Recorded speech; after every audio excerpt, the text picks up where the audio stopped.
نہیں تھا، ان کے برابر کا کوئی دوسرا امیر چنا کسے انہوں نے کہ ظاہری طور پہ آقا کے پاس دولت نہیں تھی، مگر انہوں نے دولت ظاہری دولت نہیں دیکھی تھی، انہوں نے دیکھا تھا تو مصطفیٰ کی شرافت کو دیکھا تھا، انہوں نے دیکھا تھا تو مصطفیٰ کی اداؤں کو دیکھا تھا۔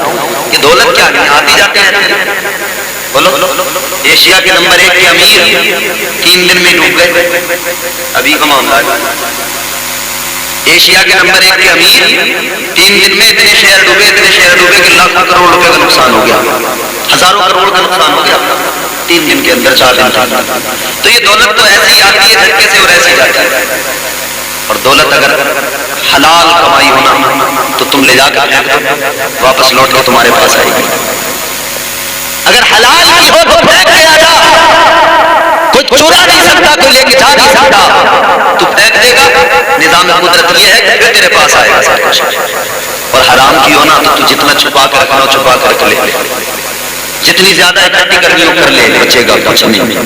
بڑے بڑے امیر کنگال ہو گئے، بڑے بڑے کنگال امیر بن گئے، اس لیے دولت بھی ہو تو حلال مال حرام نہ ہو۔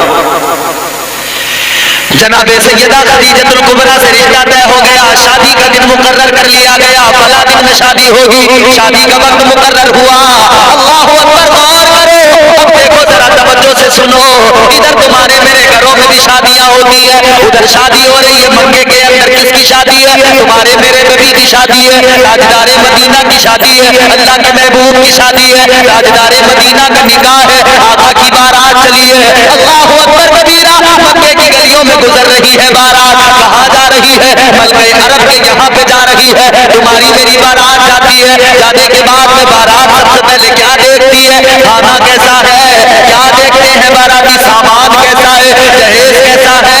یہ بارات کتنی پیاری ہے، اس بارات میں جو باراتی گئے کچھ نہیں دیکھا، دیکھا تو انہوں نے یہ دیکھا ہے کہ یہ جوڑا کتنا پیارا جوڑا ہے، یہ کتنا حسین جوڑا ہے کہ جس کا نکاح ہو رہا ہے اس میں ایک ملکہ عرب ہے اور دوسرا کائنات کا امام ہے۔ بارات پہنچی، نکاح ہوا، رخصتی ہو گئی۔ ہمارے نکاح کے بعد میں جب رخصتی کا وقت آتا تو اس سے پہلے ہم سلامی کرتے ہیں۔ نام کتنا اچھا ہے، سلامی، نام کتنا اچھا ہے، سلامی۔ سلامی کا مطلب سلام پیش کرنا، مگر ہوتا کیا سلامی میں؟ بدتمیزی۔ نام سلامی اور کام بدتمیزی۔ بعض دیہات میں تو ٹھگائی ہوتی ہے سلامی کے نام پر، یہاں کا مجھے پتہ نہیں، اللہ بہتر جانے۔ نام سلامی کتنا اچھا نام ہے، سلامی ہو رہی ہے، کیسی سلامی؟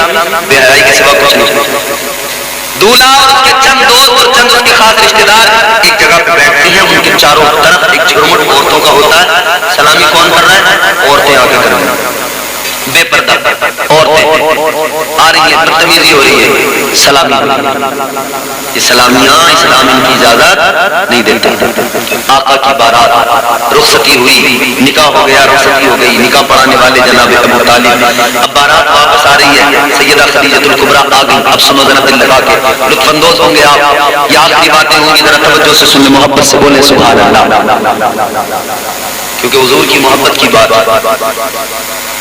حضور کے پیار کی بات ہے، محبت کی بات ہے۔ پیار نبی سے کرنے والے، پیار نبی سے کرنے والے کل بھی تھے اور آج بھی ہیں، اور جتنے کرتے ہیں وہ تو ضرور بولیں گے۔ پیار نبی سے کرنے والے، پیار نبی سے کرنے والے کل بھی تھے اور آج بھی ہیں، پیار نبی سے کرنے والے کل بھی تھے اور پیار نبی سے کرنے والے کل بھی تھے اور آج بھی ہیں، ان کے نام پہ مرنے والے کل بھی تھے اور آج بھی ہیں، ان کے نام پہ مرنے والے، ان کے نام پہ مرنے والے کل بھی تھے اور آج بھی ہیں، پیار نبی سے کرنے والے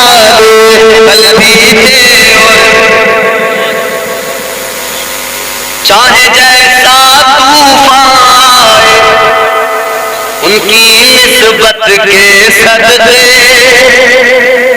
ڈرتے نہیں، گھبراتے نہیں، کتنی مشکل آ جائے، کتنی پریشانی آ جائے، چاہے جیسا تو پائے ان کی نسبت کے صدقے، چاہے جیسا تو پائے ان کی نسبت کے صدقے، دریا پار اترنے والے، دریا پار اترنے والے کل بھی تھے اور آج بھی ہے، دریا پار اترنے والے کل بھی تھے اور آج بھی ہے، ان کے نام پہ مرنے والے کل بھی تھے اور آج بھی۔ یہی تو وجہ ہے، وقت کتنا ہو گیا؟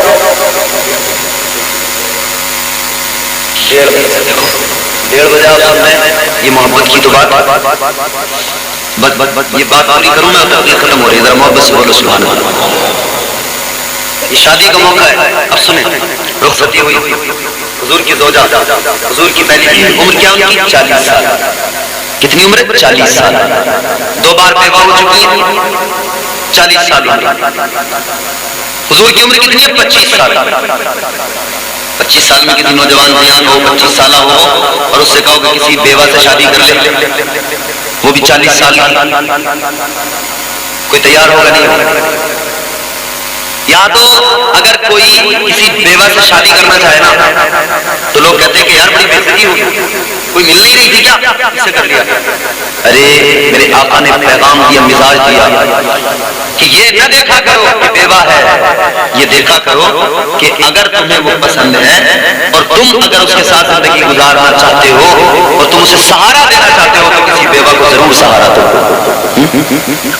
حضور نے 40 سالہ حضرت خدیجہ الکبریٰ سے نکاح کر لیا، رخصتی ہو گئی، گھر آ گئے، پہلی رات ہے، پہلی شب، ادھر حضور بیٹھے، ادھر جناب خدیجہ بیٹھے، تاجدار مدینہ والی کونین صلی اللہ تعالیٰ علیہ وسلم کی پیاری بیوی جناب حضرت خدیجہ الکبریٰ نے اپنا سارا مال رکھ دیا، سارا خزانہ رکھ دیا، ساری دولت کو آقا کے سامنے رکھ دیا۔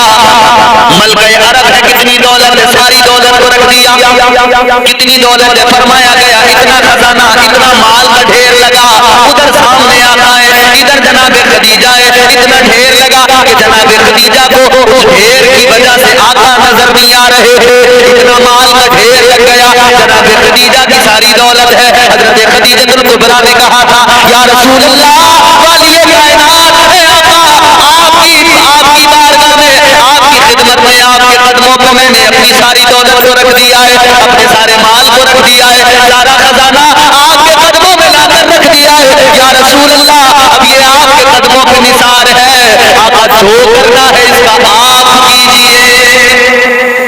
حضور کو مالک بنا، ساری دولت حضور کے قدموں پر قربان کر دی۔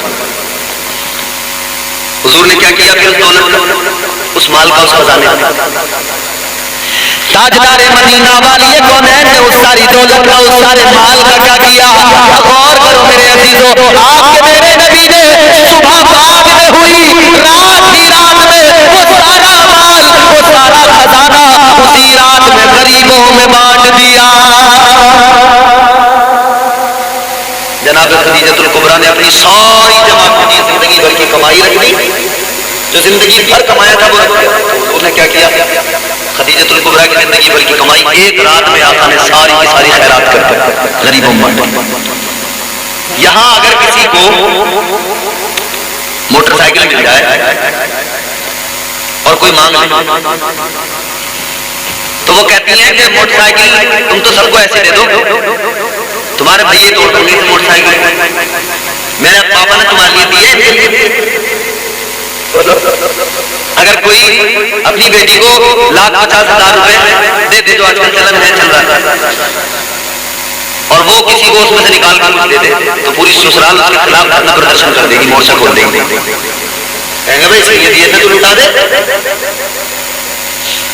اس لیے دیے تھے۔ اور پھر اور بڑھیا والا فارمولا کیا ہوتا ہے اس میں؟ چھوٹا والا بھائی یا کوئی پڑوسی آیا کہ وہ گاڑی کی چابی دے، تو اب منع کیسے کریں؟ تو اس کا آسان طریقہ یہ ڈھونڈ لیا کہ چابی نہیں مل رہی، بہت ڈھونڈ رہے مل نہیں رہی. جب خود کو جانا ہو تو ایک مل جاتی ہے چابی. بہرحال یہاں کوئی ایک روپیہ خرچ کرنے کو تیار نہ ہو, اور اگر کوئی کر دے تو اس کی خیریت نہیں ہے. پوری سسرال اس کے خلاف صبح ہی دھرنا کر دے گی, صبح اس کے خلاف کھڑے ہو گئے تھے. بلال کیسے کما کے لایا تھا, تیرا تھا, ابھی ہم نے دیا تھا, برباد کرنے کو نہیں دیا تھا. جناب خدیجہ الکبریٰ نے ساری دولت حضور کے قدموں پر رکھی. حضور نے ایک رات میں, صبح کا اجالا بعد میں ہوا, وہ سارا مال حضور نے خیرات کر دیا. سیدہ خدیجہ الکبریٰ کی زبان پر ایک حرف نہیں آیا. سیدہ خدیجہ الکبریٰ نے یہ نہیں کہا آقا یہ میری زندگی بھر کی کمائی تھی, میں نے زندگی بھر جو کچھ کمایا تھا تم نے ایک رات میں سارا خیرات کر دیا. نہیں, محبت تھی. سیدہ خدیجہ الکبریٰ نے کہا یا رسول اللہ میرا جو کچھ بھی ہے, مال ہے, دولت ہے, جان ہے, سب کچھ آپ کی خاطر قربان ہے. آقا آپ کو اختیار ہے, آپ جو چاہو کرو, جدھر چاہو خیرات کرو, جدھر چاہو قربان کرو. یہ ہے اب حضور نے پیار کتنا کیا حضرت خدیجہ الکبریٰ سے. حضرت خدیجہ سے محبت کتنی ہوئی, پیار کتنا. آج کل ہمارے یہاں میاں بیوی میں بنتی نہیں ہے, جھگڑا اتنا بنتی نہیں ہے. اگر شوہر گھر میں کوئی بات کرے تو بیوی فوراً بات کاٹ رہی ہے, اور بیوی کی بات شوہر سننے کو تیار نہیں, اور شوہر کی بات بیوی سننے کو تیار نہیں. بعض لوگوں کو ہم نے دیکھا بڑھاپا آ گیا مگر لڑائی جھگڑے ختم نہیں ہو رہے. بعض لوگوں کو دیکھا, ایک نوجوان نے رو رو کے مجھے فون کیا, کہنے لگا حضرت بڑا پریشان ہوں. میں نے کہا بات کیا ہے, کہنے لگا ابا اماں بڈھے ہو گئے مگر آج بھی لڑتے ہیں تو سر پھوڑ دیتے ہیں ایک دوسرے کا. کتنا لڑتے ہیں آج. بولے اماں بھی نہیں دیکھتی کہ یہ میرا شوہر ہے, پھر وہ بھی چالو ہو جاتے ہیں کہ مار آج جتنا تجھ سے مارا جب مار لیا, جان سے مارا کر ایک باپ. آدمی بھی سنتا ہوں اچھا اتنی بےزتی کر رہی ہے, وہ بھی ارے بھائی وہ ناموس عقل ہے, تو اللہ نے تجھے مکمل عقل والا بنایا, تو سوچ محبت ہی نہیں. مگر سنو کیا ہوتی ہے محبت.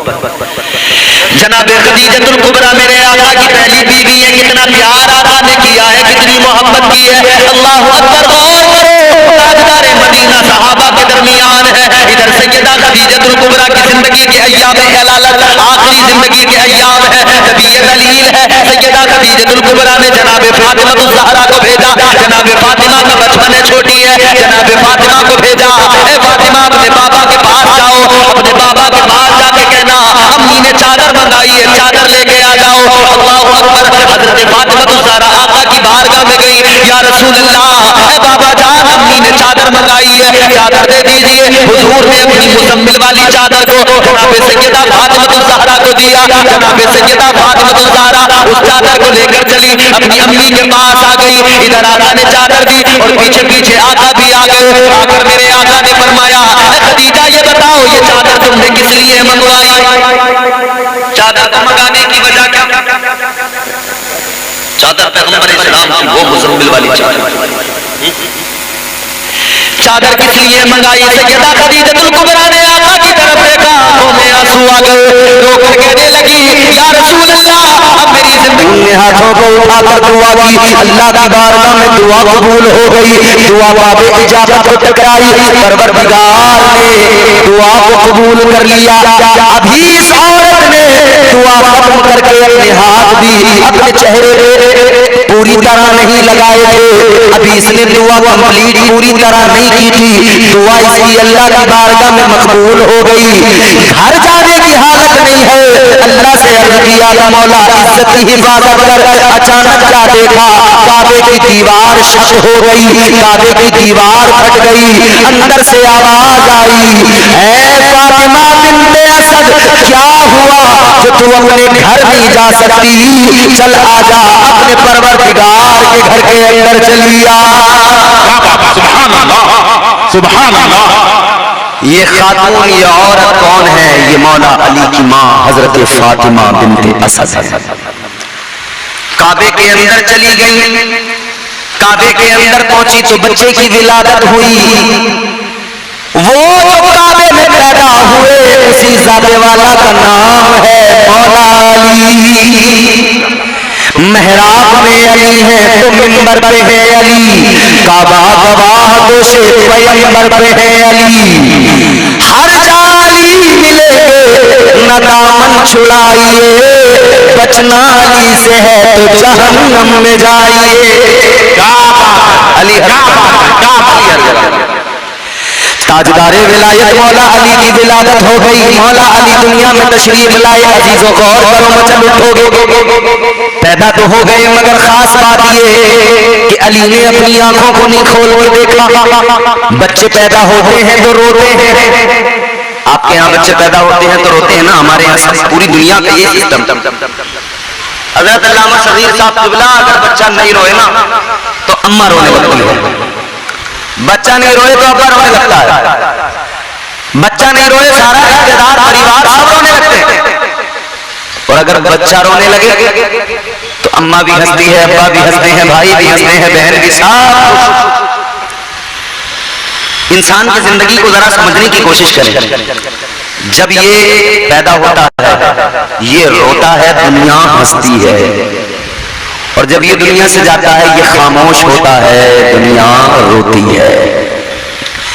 انسان کی زندگی کا فلسفہ یہ ہے جب یہ روئے سب ہنسے جب یہ خاموش ہو جائے سب رونے لگتے ہیں وہ بھی رونے لگتے ہیں جنہوں نے کبھی قدر نہ کی ہو زندگی میں مرنے کے بعد وہ بھی بڑی قدر کرنے لگتے ہیں باپ کا انتقال ہو گیا بیٹوں کو دیکھو نظر نیاز فاتحہ سال ثواب میں لگ گئے باپ زندہ تھا تو خیریت معلوم نہیں کرتے تھے باپ بیمار تھا کبھی اس نے باپ کے لیے کوئی پھلا کر نہیں دیا کہ لو ابا کھا لو اور ابا جیسے ہی مر گئے اس نے کئی قسم کے پھل منگائے فاتحہ کے لیے مولانا صغیر کو بلایا کہا حضرت ذرا فاتحہ پڑھ دو ابا کو ثواب پہنچا دو عجیب تماشا ہے جب ابا بیمار تھا ایک پھل نہیں لا کے دیا ابا مر گیا اب دنیا کے جتن کرنے میں لگا ہوا